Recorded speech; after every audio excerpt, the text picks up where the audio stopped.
the internet. So I started my remote journey. So I started out as a basic virtual assistant. So forget that you were a manager and all that. So the hard part was convincing yourself that you have to start all over again. So psychologically, and that's a big deal, by the way. right now, because of the introduction of AI. So as young as Insane. I am right now, I'm still trying to learn because we have to. We have to go by the waves, or we're gonna be like washed out. We're glad that that mix, that synergy between the human mind and artificial intelligence is all present in our clients, and we do help them realize sometimes that we give them advice that instead of getting three people, might.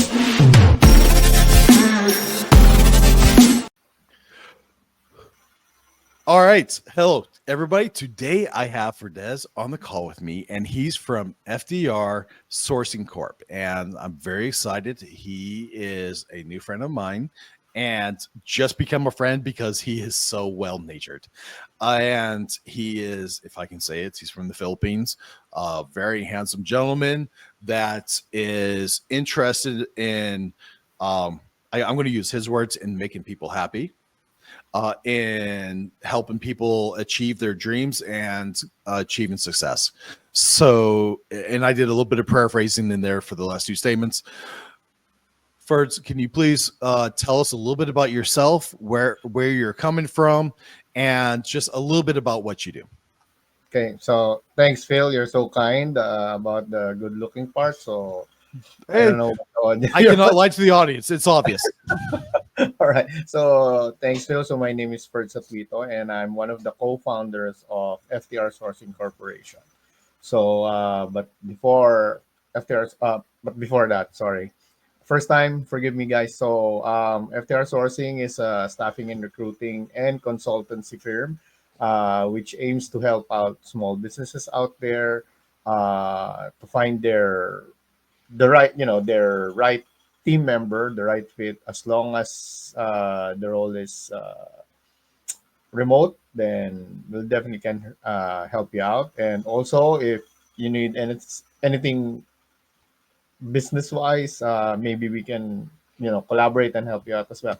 So before FTR sourcing, I was living my corporate life, so to speak, as a bank employee. So living the dream as a bank teller. Yeah, correct. I started out as not as a bank teller, but a coin teller. So I counted coins basically, and then worked my way up to becoming a branch manager.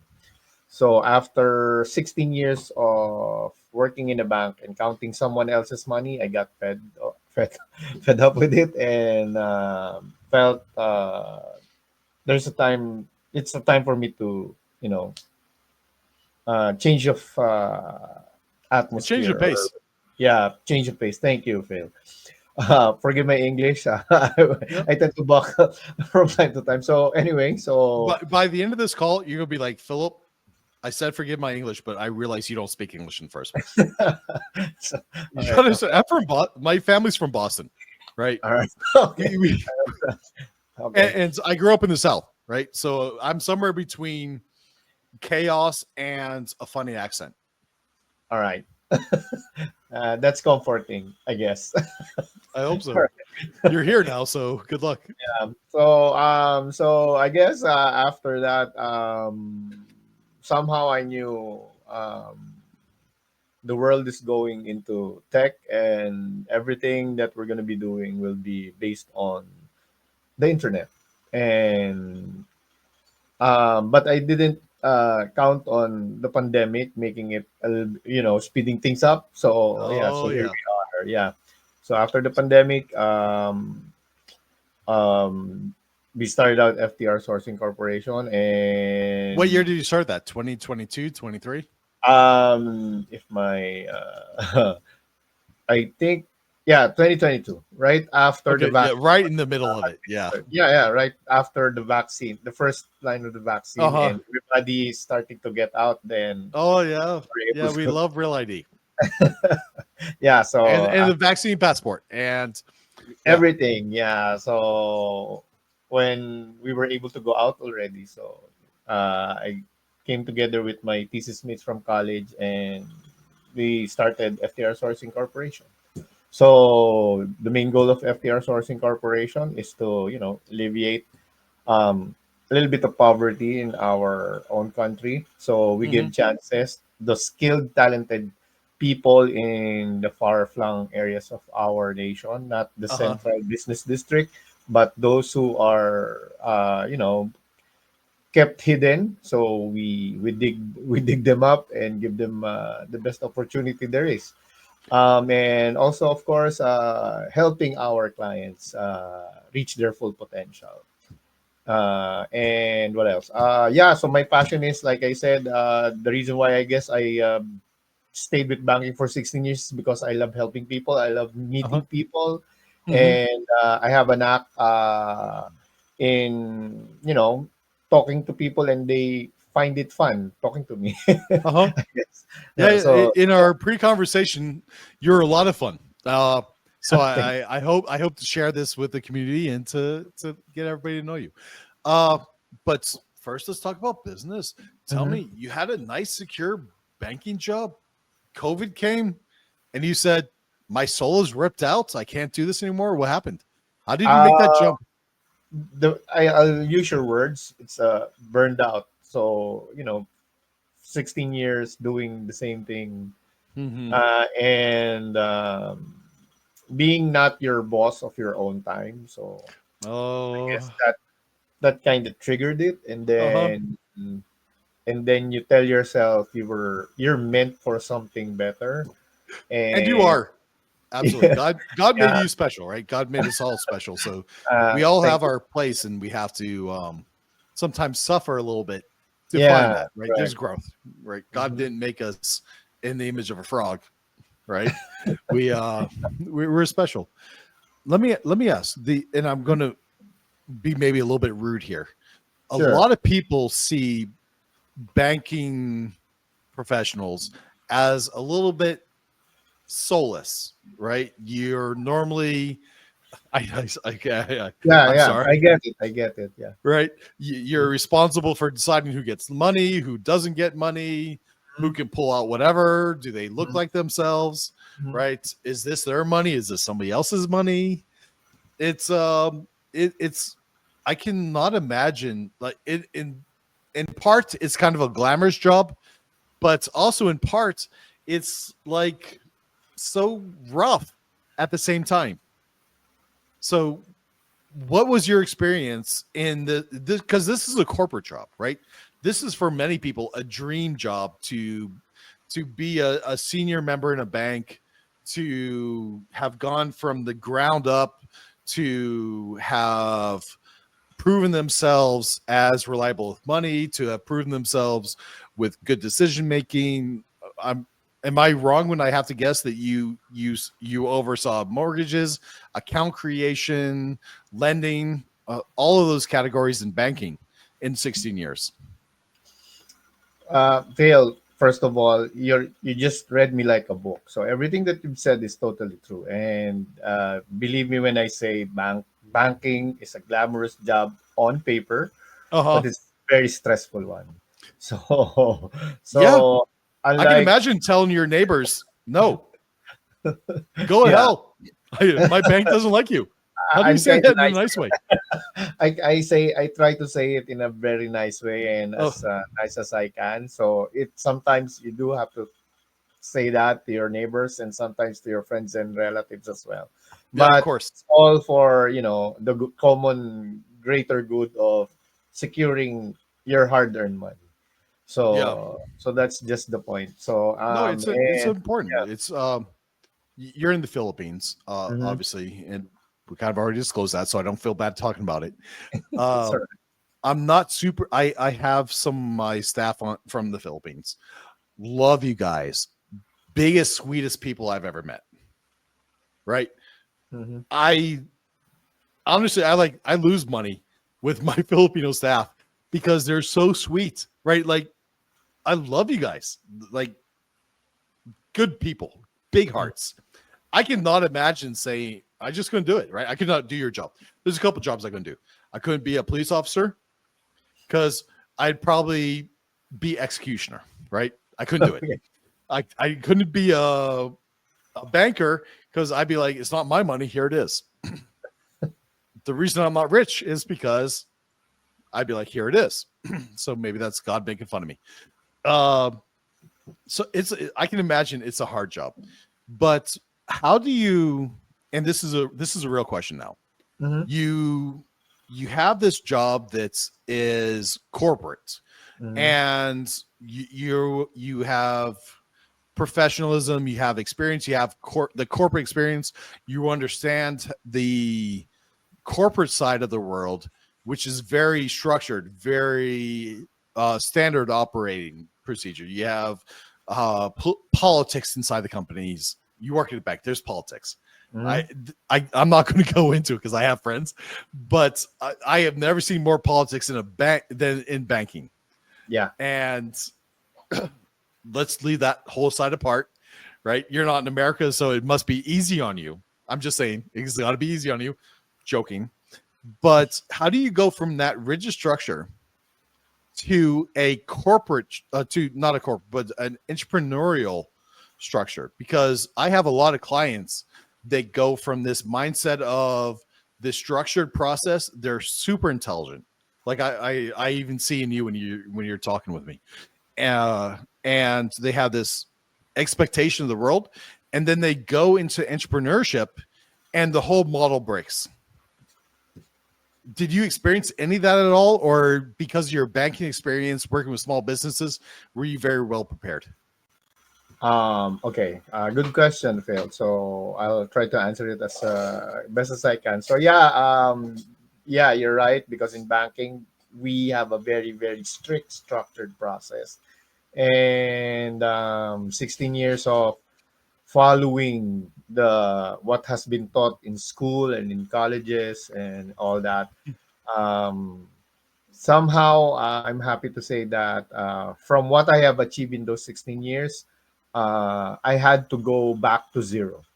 So Mm-hmm. after my banking life, like I said, I believed in technology. I believe that everything will be done in uh, the internet. So I started my remote journey. So I started Mm-hmm. out as a basic virtual assistant. Mm-hmm. So forget that you were a manager and all that. So the hard Uh-huh. part was convincing yourself that you have to start all over again. So Okay. psychologically, And that's a big deal, by the way. yeah, yeah. So psychologically, you have to prepare yourself that no, we can still start. We're still young, so you have to keep on telling yourself that. Yeah, yeah. And eventually, I got here. So through those, I had so many clients, and with those clients, I was able to find meaning again Mm-hmm. of the joys of what the internet is capable of doing, like meeting you, for example, all the way to Europe, and I'm And here with you. I'm sorry for that, right? You should meet better No, people no, than me. It'll get better from here. It's only up. thanks, Phil. So yeah, so after that, I reinvented myself basically. So that's what I'm trying to say. I reinvented myself. Mm-hmm. There are some policies, or the ones that you've learned, you have to scratch and Yep. totally be open-minded and believe that not everything you know is what is applicable. Like really, Mm-hmm. like in marketing and sales, Mm-hmm. we have to redo the whole workbook if you have your old Yeah. workbook, right? So it's basically like that. So what I'm trying to say is that if you're gonna be venturing into entrepreneurship, especially in this space, the Mm-hmm. the virtual space or the digital space, you Uh-huh. have to be always open-minded. Your cup Yep. never filled but half filled. You're supposed to integrate everything that you know from the old stuff to the new Mm-hmm. stuff, and you have to Yep. evolve.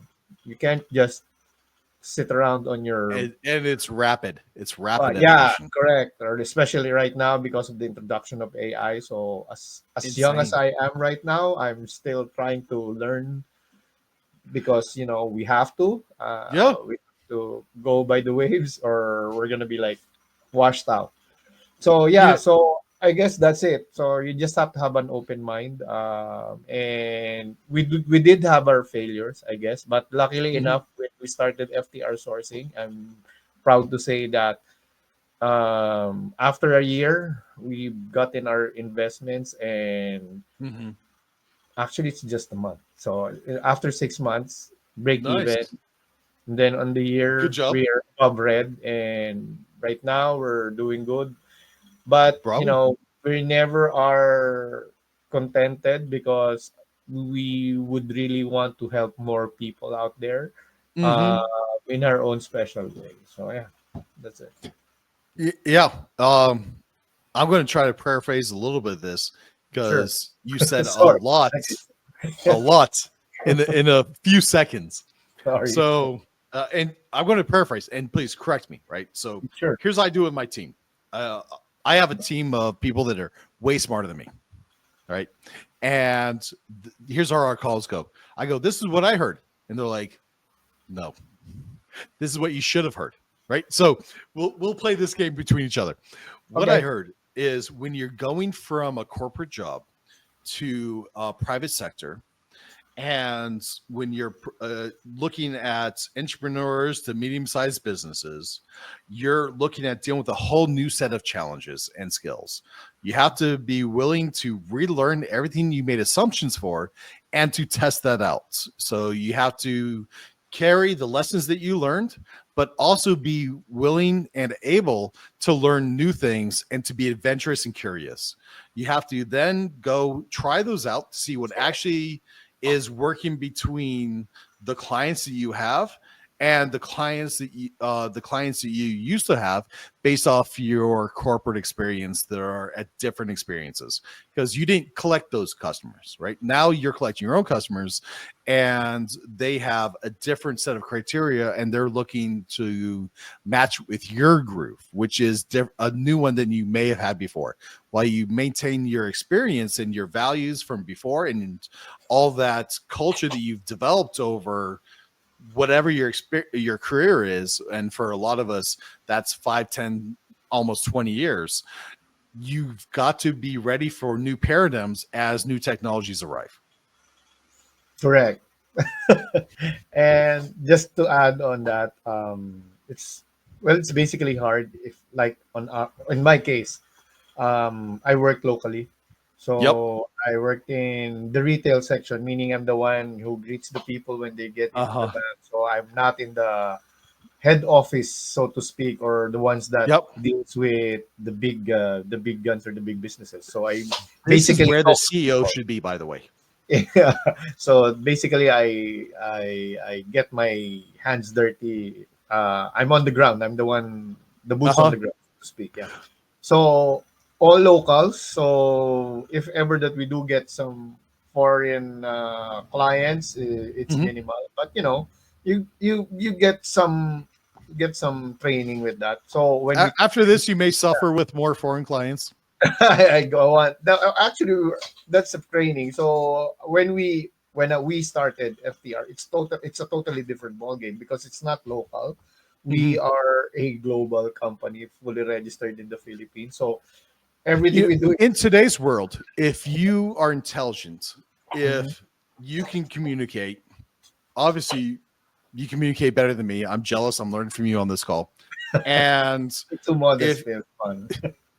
it, no, I'm enjoying this. I really am.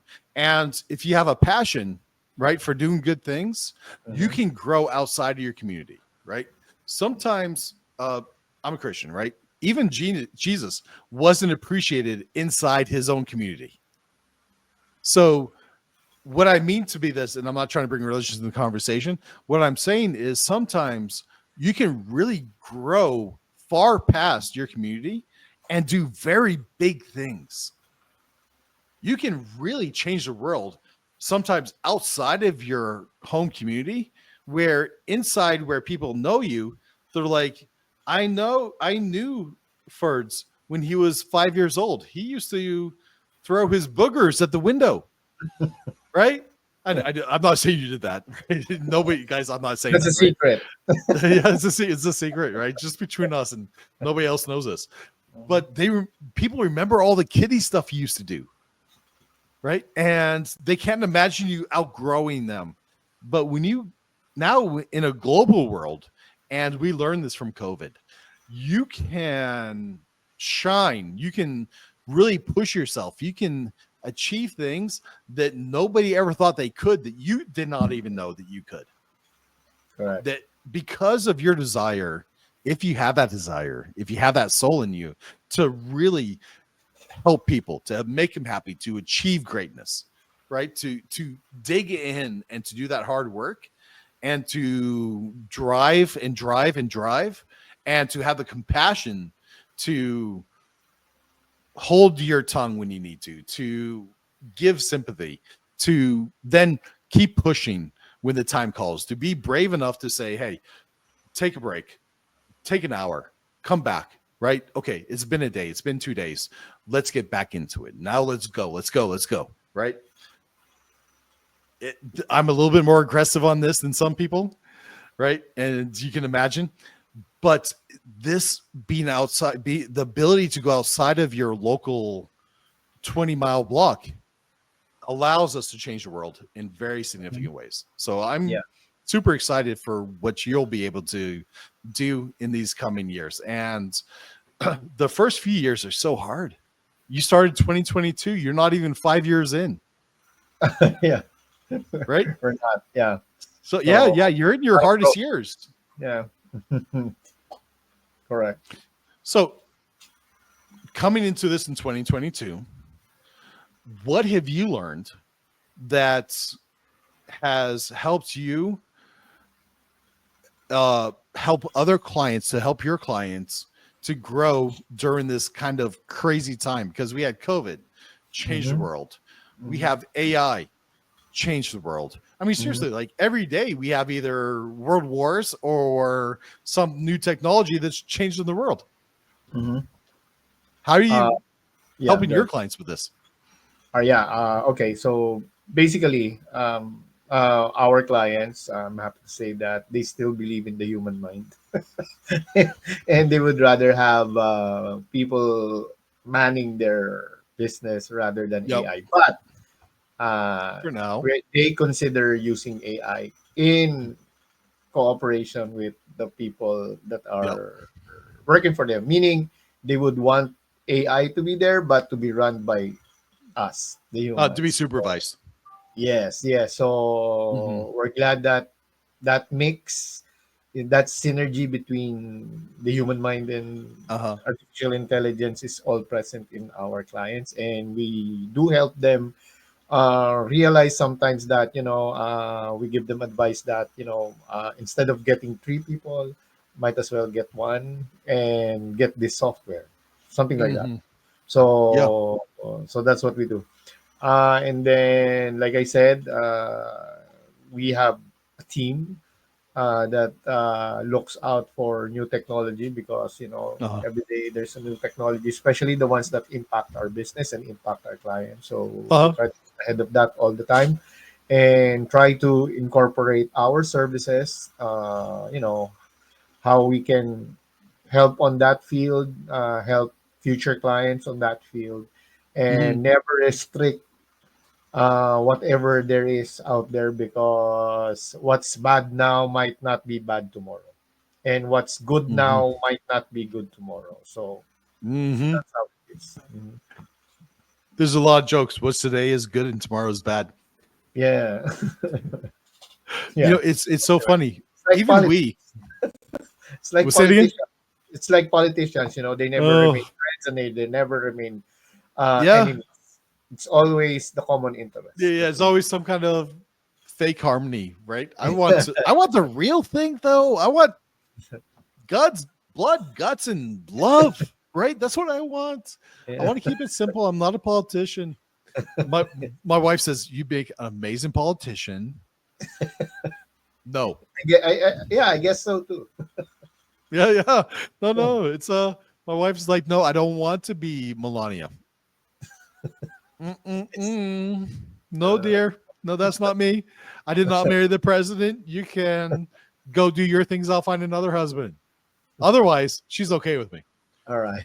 That's good to know. Yeah. No. It's like I'm 46. Like 6 years ago, I go, baby, I'm getting old.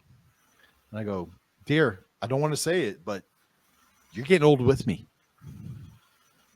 You got to leave me and find a young man now, or it's going to be too late. She looks at me. She's like, I'm going to smack you. I don't like these jokes. Like, you're still beautiful. You make me nuts. You make other guys nuts too. Don't worry. She's just like, asshole. Anyways, You're the lucky one, I guess. no. Yeah, I'm the lucky one. He's the one that has it hard. Mhm. I guess. In every relationship, there's the one that got lucky and the one that had to settle. Right? Fortunately, yeah, you're correct. Yeah, Yeah. that's the truth, right? You know, I'm Yeah. not that pretty. I'm not that smart. I'm definitely not rich. So she's obviously the one that had to settle. Uh, I'll take your word for it. you know, yeah. Stupid thing women do for love. Uh, and she said, I don't know why I love you. I don't really right now. I don't know why. Jokes aside, it is a crazy time. And one of the biggest challenges that I face is in helping my clients kind of see what's going to be not timeless, right? Like timeless is nice, but timeless doesn't make you a business. While there's timeless principles and things we can do to get us into the future, you have to start somewhere. And AI is such a funny topic right now, as you said. It can be a 10 times multiplier, or it can take you 10 times as long to do something that you think it should and do it poorly. So it's right in there, and maybe it's somewhere between totally setting you up for failure and making you 10 times more successful. Mm-hmm. And the challenge for me is daily.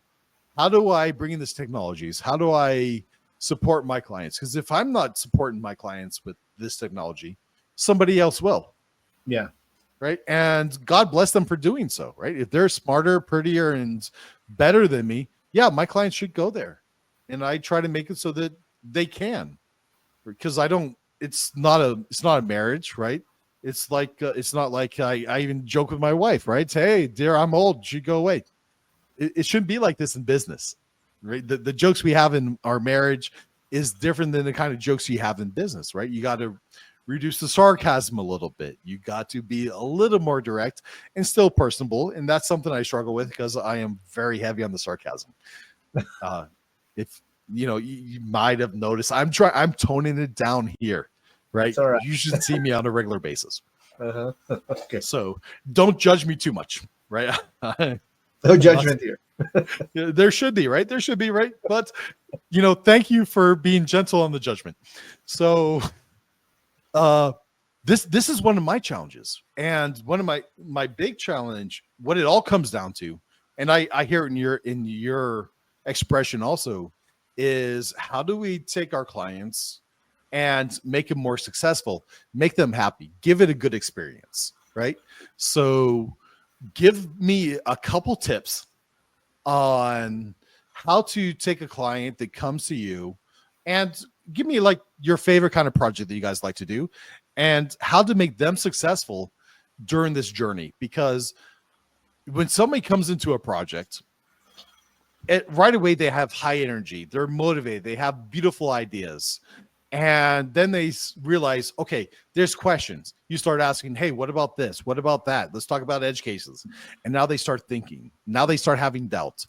And you work through that. And then you go through okay, now that we've worked through that, and whatever that process is with you, now we have to actually do the work. It's going to take us a week, 2 weeks, 2 months, 3 months, 6 months, right? How do you take your clients through this journey? Give me some hints on how to keep them happy.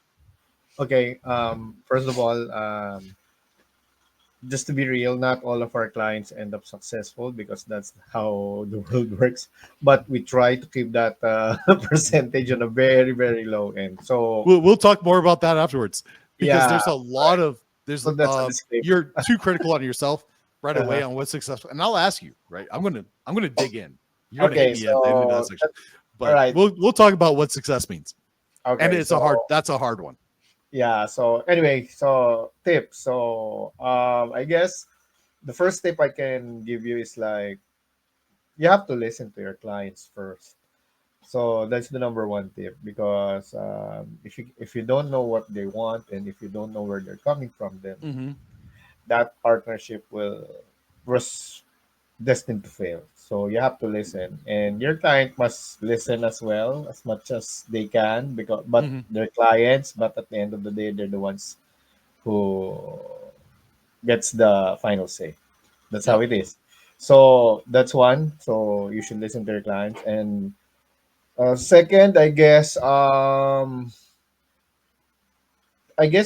it's better to be upfront of what you're capable of doing for them, and don't promise the stars if you can. Mm-hmm. So and keep it simple. Um, Work with your client. When I say work with your client, work with their resources, and give them at least two possibilities. Mm-hmm. Like what we take pride on is that when you do get our service, we give you quality, Mm-hmm. but because we get our talents from this country, and I know you can relate. Anywhere, really. No, yeah, let's say here in the Philippines, and if you're a entrepreneur in America and you're earning dollars, so your dollars is much, your spending power would be Mm-hmm. better if It you are carries gonna, better there. yeah. Yeah. So savings at that. So Mm-hmm. on a very small price, you'll be able to cut on cost. So Mm-hmm. that's one of the best things that you can get from here, and the quality of people that we will be giving you, and you can check our website for that. Mm-hmm. And Will we'll be put that in the description below into the discussion. yeah, So make sure you yeah, get that to me later to yeah, reference that. Don't is let me forget. top notch. Yeah, I want so top notch. And finally, I guess at the end of the day, um, keep that personal touch. So, like I said, I enjoy. We have so many clients, but as much as possible, I'm the one who handles the Uh-huh. PR, because they're clients. They shouldn't be given any lesser experience than Mm-hmm. the owner. So because we're both owners, so they do have their account officers, but I still handle the affairs. So if there's a problem, they go through my account officer to talk to me, and I talk to them. So Uh-huh. that personal touch, make them feel that they're not just business, but there's something much more Mm-hmm. important and a part of your business as well. So it's a Okay. synergy. That's how we do That it. And lastly, everybody must be happy, from the people that the contract, not employ, yep. the people that we contract, the people that we work with, the people, our Mm-hmm. clients, especially Mm-hmm. us. So Yes. everybody must be not short-handed. Everybody must be happy. So that's our mantra. Okay. I'm gonna have some fun with that for a second, right? Okay. Because in in America, we know we have some snowflakes, right? We know it. We know we have purple hair, angry people that are mom with angry at their moms for not giving them enough chest milk. Uh, and they're angry with their daddies for not giving them enough chest milk, also, right? So there's this. We're not talking about that, right? What we're talking about is every developer loves to have a project that is going to change something, to improve something, to be successful. And Mhm. developers strive on this. This makes them feel good. This like makes them get up in the morning. This makes them not be able to sleep at night because they have ideas and want to do beautiful things, right? A real developer, somebody who has it in their soul, right? And I have some Filipino guys and girls that have this in their soul, be it customer service or development, and they're just like sometimes they're not the most amazing developers in the world, right? Who is? But the soul is so much there, the passion, right? For many of these guys and girls that they lose so much sleep because they care. And nobody else will tell you this about in the world, right? And even you wouldn't say this because it'd be too awkward. But I know this about the culture there. Sweet as hell people. Sweet, so sweet. Like, love the hell out of these guys, you guys. Okay. So that aside, right? Um, you have this, and there's times when that relationship goes bad, Mm-hmm. right? How do we keep that from going bad? Because when you have developers that just want you to be successful, the the product owner just wants to be successful, Mm-hmm. right? And Yeah. they're of course they do, right? Mm-hmm. And maybe they may feel they want it more than anybody else. Sometimes that's true, sometimes it's really not, right? It's really about each other seeing each other become successful. And there are some times that make that go bad, right? And I, in my many decades of experience, because I'm so young, you can see from my bags and my wrinkles how young I am. There are things that make this experience and relationship go bad. And Yes. I want this not to happen to any entrepreneur. Why? Because entrepreneurs are under huge stress.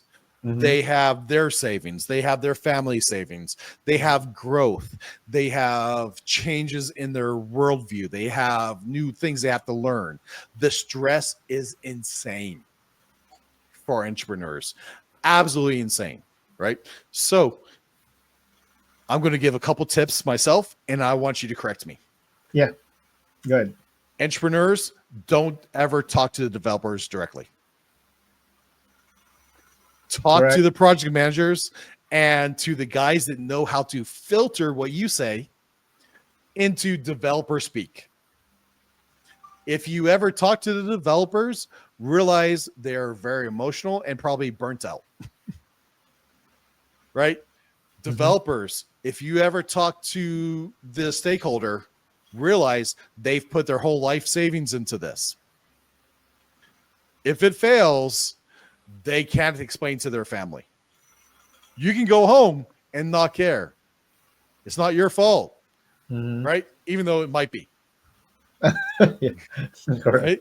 Yeah. So these coins are both sides of this coin very hard to balance. That's Correct. why it's so important to not talk to developers ever, entrepreneurs, right? Or directly. At least directly. Yeah, yeah. Keep it minimal. Keep it minimal. It's great to meet them. You have to actually meet them. I encourage all my stakeholders to meet my development team when they're ready, after they have had done a little work, and my developers have something to show off and feel good about it. Mm-hmm. And what I want my clients to do at that point is hopefully I've set it up so that they're excited and enjoying the experience. And that way they can share the good energy. And Correct. that drives the project faster than anything I've ever seen.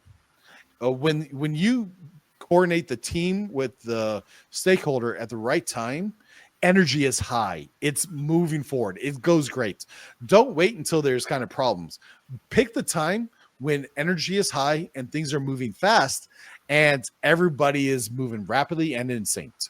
And there is always this time if you've planned things well and if you've engineered it properly, because we got to keep in mind the flow of both a developer energy and especially the customer's energy is they have the idea, it shoots up because they have a lot of energy, excitement, and then they have to deal with all the questions and problems and difficulties, and sinks, and then there's this lull period where they feel like they're underwater. And then they start to see success. They go through it. There's this emotional tiredness in this stage where the developer felt like they did amazing. They gave everything, but the stakeholder hasn't felt it yet. Now they have the stress of the business burden on them, right? So you have to understand this whole cycle and where it goes after that through the marketing cycles and so on to help set them up for success. It's a Mm-hmm. very emotional time, the whole journey, but there's times to bring them in where the energies are high and you get a lot of great cohesion in the company. What are your thoughts on this? Am I kind of crazy? No, actually, there's very well said, Phil. So, in any business, you might must strike when the iron is hot, so to speak. Mhm. So Yeah. that's pretty much it. Same I with like how our you say it. You said it way better than me. I am so jealous. I'm writing that down. anyway. Yeah, you're too kind. Sorry. Anyway, yeah. So it's like that in any other business. I believe that well, the iron is hot. You have to strike. And then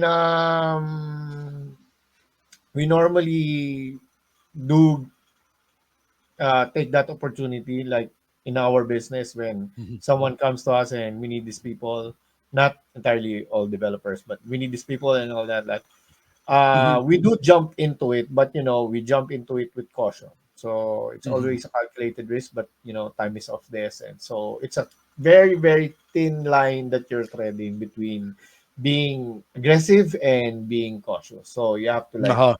that. So that's what I've learned in this industry. So when you're It able is to a fun thread line. that, Yep. meaning like you listen to your client, what they have to say, then you have to deliver.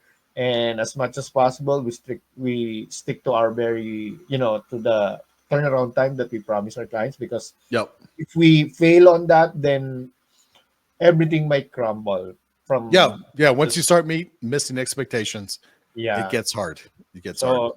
So you're correct, Phil. So what I'm trying to say is that I totally agree with you that you have to have that right timing when everything is Hmm. on the peak and everything is like in the energy high and all that. So that's the time Hmm. that we deliver on everything. Uh-huh. Like bring the right people with the Yep. right mindset, and Yeah. yeah, and And so you have a better chance of getting your client shoot for that yeah. And success. the funny thing is that when you go to deliver the product, right? When you've done and this is a conflict, and I'm sharing this for my entrepreneurs. There's a conflict between the stress of a entrepreneur and the stress of the agency. So when the agency delivers the product, right, for the most part, that's when their maximum stress is done. They feel great. But Mm-hmm. this is what when the entrepreneur stress is not the height, but it's about 2/3. The next stressful point, from my experience, is when they start getting into that marketing stage and that growth stage, right? So you go through marketing, you learn how to create that acquisition channel for your customers, and when you master that, you have a big breath, right? You kind of have a relief, and then instantly, when you catch your breath, all of a sudden you freak out because you're like, I'm now a business, and the reality hits, and you're like, I haven't developed my business's practices yet, and now their stress doubles. So when you deliver a product, the next three stages for them are stress, Mm. both of success and how to grow to the next step if they're not already entrepreneurs. Like entrepreneurs, let's kind of be honest with audience and you. When you are if this is your first project, you're not an entrepreneur yet, Mm-hmm. right? You become an entrepreneur when you've either sold your business, your first business, or you're able to scale it. Correct. And the beginning of the scaling doesn't mean you have to sell it, right? A lot of people consider themselves entrepreneurs when they sell the business. That is kind of a glory thing, but it's not really part of the definition. Mm-hmm. The definition is when you've learned how to create your business practices, and entrepreneurship is the process of duplicating that once or twice or many times. And it's really an educational process. You don't start as an entrepreneur. You start as a businessman or woman that is bleeding their hearts out and trying to grow. Uh, which is why it's nice to have a mix of entrepreneurs to keep you young and energized, and some small and medium-sized businesses and some enterprises to keep that complex side going, to keep that success side going, where you're getting all the inputs and rapid growth. Not that entrepreneurs aren't that initial startup process isn't amazingly rapid growth. It's just a roller coaster ride from what I've seen. Correct. I couldn't agree with you more, but yeah. Like for me, for example, we still consider ourselves as a startup. Like Uh-huh. there's still a lot to learn, but we do consider ourselves also a major player already in the game, because um, there are a couple of clients already who trusted us and are very happy with our services. So Yep.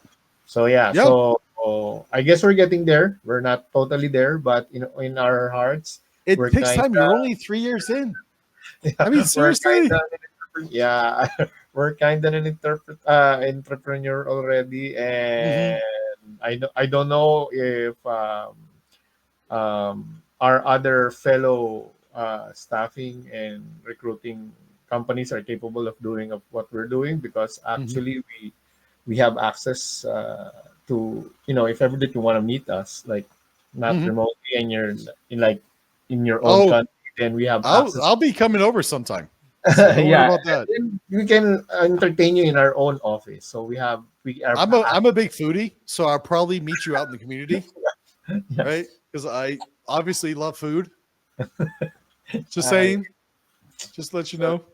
So yeah, there. So yeah, so you have to be, there's a lot of people that sells our services, but There's somehow a you have lot of to have people that a sell real services. We different. have to. The client has to find the one that jives with them, right? Yeah, correct. Um, I am very aggressive in some ways, right? You hear the conversation. You are so calm and chilled out and zen, right? Compared to me. And that's the perfect energy for some people. Some people they want somebody like me who's more intense and driven, right? Mhm. It's not that you're more or less driven than me, right? It doesn't mean you're any smarter. I mean, okay, you're probably smarter, but it doesn't mean that you're that much smarter than me, right? Or Mhm. dumber, right? It's just what jives, right? There's clients that I'm like, hey, I love you. I want to see you be amazing successful. Next level. Here's what I think you need to do.